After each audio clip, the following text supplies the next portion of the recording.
it's Rita Olson with Ubora TZ here with another story of an amazing family who's participating in Climb Kili. They are the Bratton Bartsch family, and I've known Lisa, the matriarch of that family, for years. She is one of my childhood friends, and she is an amazing athlete and has just the most wonderful family.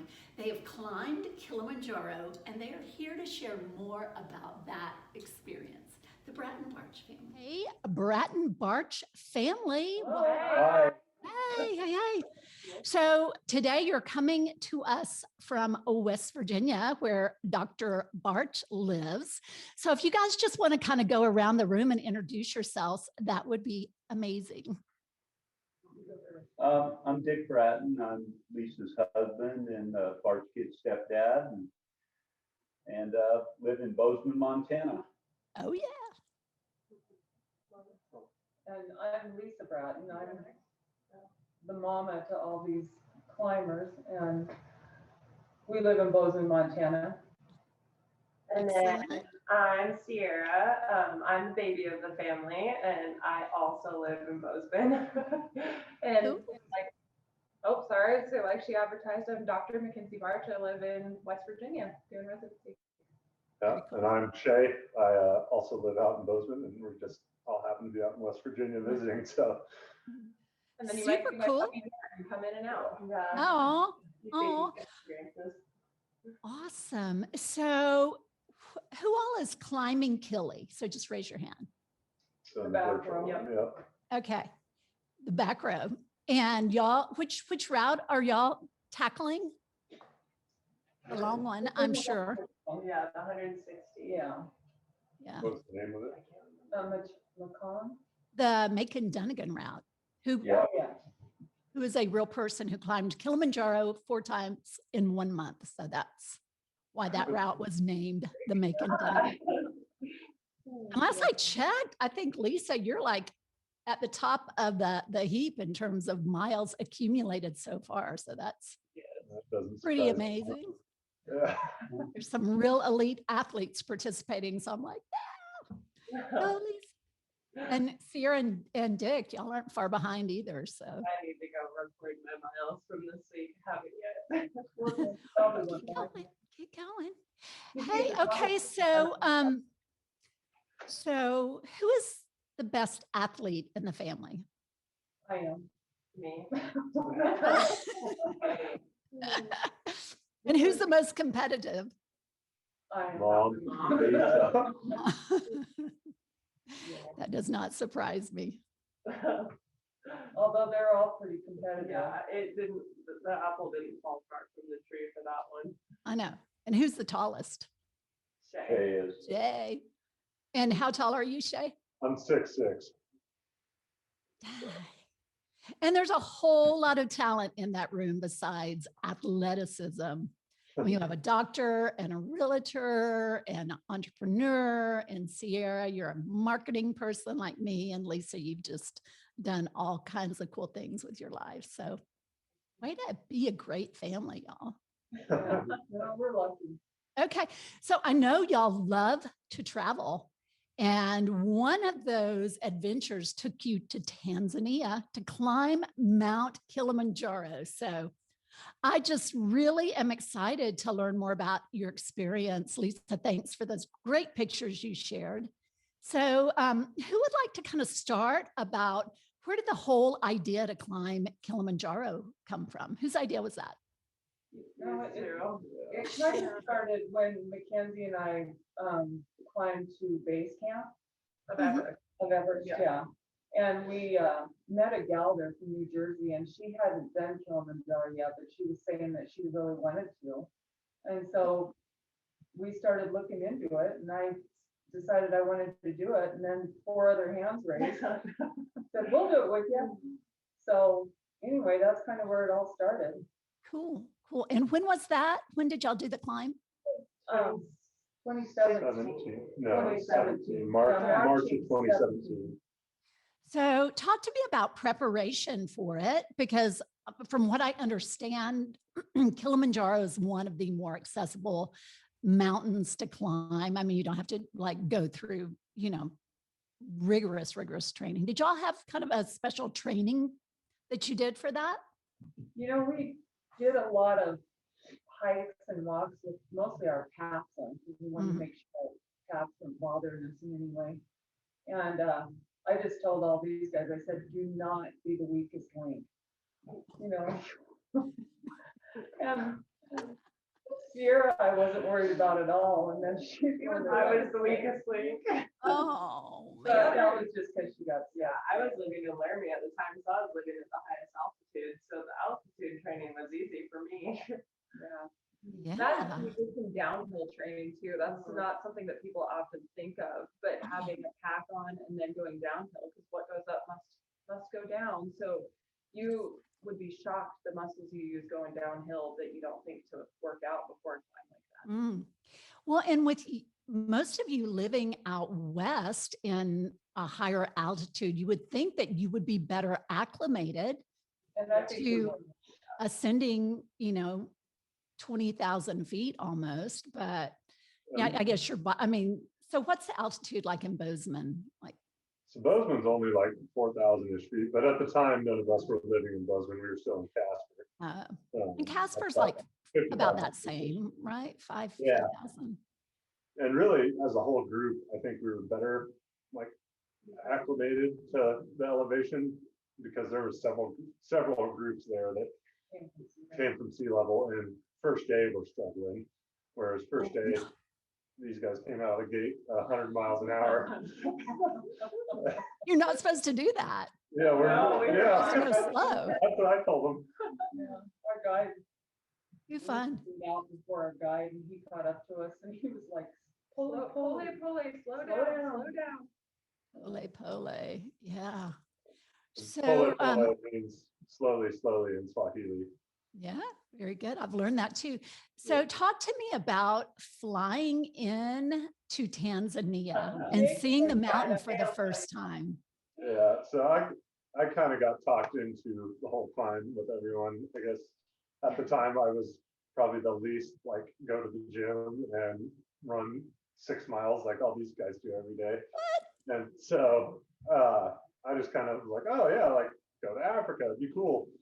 And so we go and travel all day long, and we're flying in our final flight from Nairobi, Kenya, into Tanzania there at Kilimanjaro Airport. And the pilot comes on board and says, yeah, if you look out the left side of the plane here, you can see Kilimanjaro. And we're cruising at 17,000 feet above the ground, and you look out and the summit is 2,000 feet above you, and you're in an airplane. And it was kind of, You're very close. oh my God, what did I sign up for? that's not what he said. He Yeah, used a bad word. that's the G-rated version of what I said. And I bet you can't even imagine how big it is. Oh, no, Yeah. it's so big. Just from the picture, I'm sure you just feel so tiny compared to that amazing mountain. I think it's really cool that you kind of climb through the various climate zones. Who can share kind of the experience of starting in the rainforest? And Well, it was one of my favorite. We started down really at farmland down at the bottom, and we go through the coffee plantations and the banana plantations, and then you get up to really where it's just jungle where we started. And we didn't see a lot of wildlife going in, but I'm not sure we totally paid attention because we kind of had our head down. But then all of a sudden you get into an area like Wyoming with scrub brush and some smaller trees, and then you come out of that and you get into just grasses that are sporadic. You can see the moisture's less and less, but it rains off and on there, but there's just you're getting to an altitude where everything just doesn't grow. And then we get to kind of the rock creek beds, so water's coming off of there, and we're getting into canyons that just have almost no brush. Yeah, and it's kind of like a Mars landscape. And then you get up to where you're going through a tundra area. And so that's kind of the last day before we ascended. Then you get up on top and you're just in a glacial area with nothing but And it's rocks. There's actually birds that live at base. Yeah, the birds kept They are following us party up, animals. but they, I think, eat the trash that's left around. There's not much Yeah. else to get on, but the climate change, and I probably didn't hit all of them, but we went through 7 or 8 zones just in 4 or 5 days, and it was pretty incredible. Yeah, I think I've read where that's the only place on earth where you can, travel through all the climate zones that are on earth in one place. So that alone is very cool.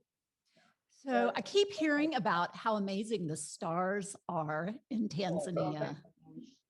Who can kind of paint a picture of what that's like? Yeah, I probably could. So I was kind of the designated camera guy of the whole trip. I had a nice DSLR camera that I carried around and took pictures. And first night when we got up to camp, I was laying in bed and woke up at about 3 in the morning, and it was 9 in the morning our time here in Wyoming or whatnot. And so I was wide awake, and so I went outside to go to the restroom and looked up and just saw the amazing stars. And so I got my camera out and I was sitting out there, and about 5 minutes later, Mom wanders out, and I was like, "Hey, Mom." And then about 10 more minutes later, then Kinsey wandered out. So we just all sat there and looked at the stars, and it's just, there's no pollution of light. And so you can see the Milky Way, and there's thousands and thousands of stars. It's by far the most stars I've ever seen in my life. Yeah, it was beautiful. That's amazing. So, Lisa, one of those pictures that you sent me of the stars, was that one that from Shay that had on night, his? sitting out there at about 3 in the morning, taking pictures of the stars. That is amazing. It was amazing. So I understand some people struggle with altitude issues, and I think one in your group might have had that happen. So it actually really wasn't altitude. It was, I think, a bug. He didn't worry about me at all. I was working out every day. I was like, oh my gosh, I'm gonna whip Shay up the mountain. Like, he's gonna struggle. I'm gonna do great. And that really bit me in the butt. And so the second day I started not feeling very good. And it kind of hit me during our second night. And I completely lost all, I couldn't stand up straight, everything, I couldn't eat anything. And then it just kind of kept getting worse and getting worse. I threw up on Mom at one point. And then Shay and Dick, I actually lost consciousness at one point, and these poor humans had to carry me up to one of the camps so that we could acclimate. And At so 15,000 feet, yeah, and so we they're trying were to sucking carry oxygen. up a hill carrying a human, and I just kept kind of coming in and out of consciousness, trying to tap my feet off of the rocks to try and help them. I don't understand how y'all were carrying her. So we just had were on their under, shoulders. Okay. under their Yeah. shoulders. Our porters weren't tall enough to do it, to keep the air off the ground. So Shay and I, and it just started to happen to snow on us, right? Yeah. Rain and snow right at that point too. So we decided to get the real tough moment over. I got myself there, but I don't remember it. I kept telling you to turn back around and look. 'Cause it Yeah. was really pretty. And She I was doesn't like, remember Lindsay, I any of it. can't see. And then that night I slept for, I think, 15 hours and woke up the next day. And that was kind of the deciding moment of is Sierra going to have to go down, or is she going to keep going? And I just kept thinking the whole time, I'm not going to ruin this trip for Mom. And then I was like, if I go down, she's coming with me, so I can't ruin it for her. And then at the same time, I was like, I'm not going back to Wyoming and telling people I didn't do it, so I need to get my act together. And I made it, but it wasn't pretty at all. They would take our vitals every night and every morning Mhm. and document everything on this piece of paper. And when we were getting ready to summit that morning, they took her vitals and they said, well, with all of us, they said, okay, Mackenzie will summit today, and Shay will summit, and Dick and Lisa will summit, and Sarah might. Yeah. Sarah will try. They Well, Sarah will attempt try. to They summit. took him, and then he goes, we'll try again in a few hours. Go for it. And I was like, okay. After a while, all I ate were Cliff Bars and jerky that whole trip, because it was the only thing I could eat. And Mom tried to get my blood sugar up at one point, and she put lemon drop candies into hot water, and I smelled them, and I was like, get it out, get it out, I'm gonna throw up. And to this day, I have still not eaten lemon drops because of that. Oh my goodness. Yeah. So your mom told me that she said, if you can't make it, I'm staying here with you. And Yeah. that's, And that was the big one. I was like, well, I can't ruin it for mom, so gotta go. Oh, that wasn't gonna send Dug me. in there and did it. That is amazing. So Well- Mackenzie, share a little bit with us about your experience on the mountain. I thought the entire thing was incredible, you know, thinking, it was actually the second time I had been to Tanzania. And we used the same tour company as the first time I went, but climbing was just such a different experience and incredible. And it was the single hardest climb I think I've done, especially on the summit day. We had done the Inca Trail in Peru, and then Mom and I had been to Everest Base Camp. But we took the Bachame route, is what it was called, and it's 6 days round trip where you start at essentially sea level and end at 19,000 feet. And the last day on the summit bid, it was just a kind of an out of body experience with all the sensations. You know, you go 8 hours just to get to base camp, get in at 5, and they say, okay, once you eat, go to bed, we'll wake you up at 11 to start the summit bid.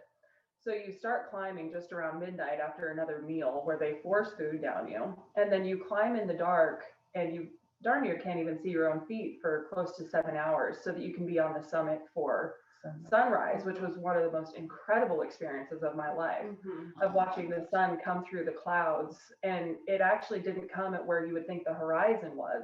It came closer because you were so far above the horizon. It was just incredible. And then you spend a little time at the summit, and then you, in that day, descend 10,000 vertical feet. So to do that all in a 24-hour period was one of the most like raw, I think, experiences ever. And then to do it with these guys was somewhere between hysterical now because Sierra didn't die and the stories are funny, and also one of the most fun things we've ever done. So I loved Kilimanjaro. I don't know for sure that I would do it again, but if you let enough time pass, I might forget how much that one day hurt. Yeah. So Ubora TZ, who is the nonprofit that is presenting Climb Kili, next year, they are actually doing a real climb of Mount Kilimanjaro. So we're taking a group over and we're going to go visit the village of Siha that's right in the shadow of Mount Kilimanjaro. So going on a safari. So maybe you guys can Yeah, we did be safari part for of 3 that. days to climb as a reward, and it was awesome. Yeah. Yeah. Are you gonna Yeah. try and find it? I'm still trying to decide. Do it. Yeah, if you go that far. If you go that travel far, you that gotta far, do it. It's worth it. I know I might have work to do in the village, but Yeah. I would have to do a lot of training to get ready for that. Yeah, I kind of want to go once and scope it out, and just I don't know. It's mental, Rena. You just keep your mind pushing yourself forward. Your legs are going slow. They don't want you to get aerobic, but it's so mentally challenging and stimulating. You just keep telling yourself, we're just going to keep going. Yeah. And they Well, it's say, so cool that y'all did that as a family, that you have that experience together in those 6 days on that mountain. I mean, that's just, that's got to be a favorite family Well, moment. we And I know got up y'all have there. been to a lot of cool places. Yeah. yeah. And when we got up there, I mean, I started to cry. I was just, Oh yeah. it was so emotional, Yeah. you know? I would be boohooing the whole way. I know I would. Well, if you cry, it's hard to breathe, so you wouldn't want to do it the whole way, but I tried crying the whole way and I wouldn't recommend it. You're dehydrated. They, on the way up, they start singing. And they said, what songs do you want to sing? And we sang. And Cowboy we were just Joe. like, "Have Cowboy no Joe. beer." We sang the beer song. And the Cowboy Joe song. Yeah. Oh, that is so amazing. Well, I just, anybody have anything else to share about climbing Kili? I think one of the cool things too about Summit Day that Kenzie didn't say was, it is really out of body, but we talked about the stars. And one of the weirdest like illusions is that you have no base because everything is so dark, but you look up and everybody has a headlamp on. So it looks like little specks of stars that are going up the mountain. And that's all your point of reference is just people's headlamps above you. And so it was just like, wow, like the stars up there are really tall. And then it was this realization of that's those headlamps and that's where we're going, but we have nothing to reference in between. That was You keep really crazy. going and going. Yeah. And then It you was- don't get to stay very long on the summit, right? They We don't like- probably stayed longer About than, an hour. yeah, we stayed about an hour.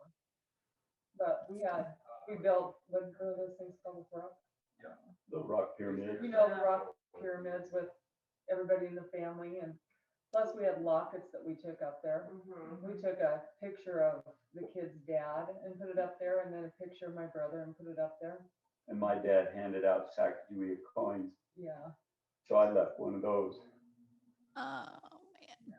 That so. But it is- That is cool. Yeah. Well, you guys are amazing. And I just thank you for sharing your experience with the climbers of Climb Killy, and keep rocking it, Bratton Bartsch family. I love you all. Thank you so much. Thank you. Yeah. Yeah. Bye.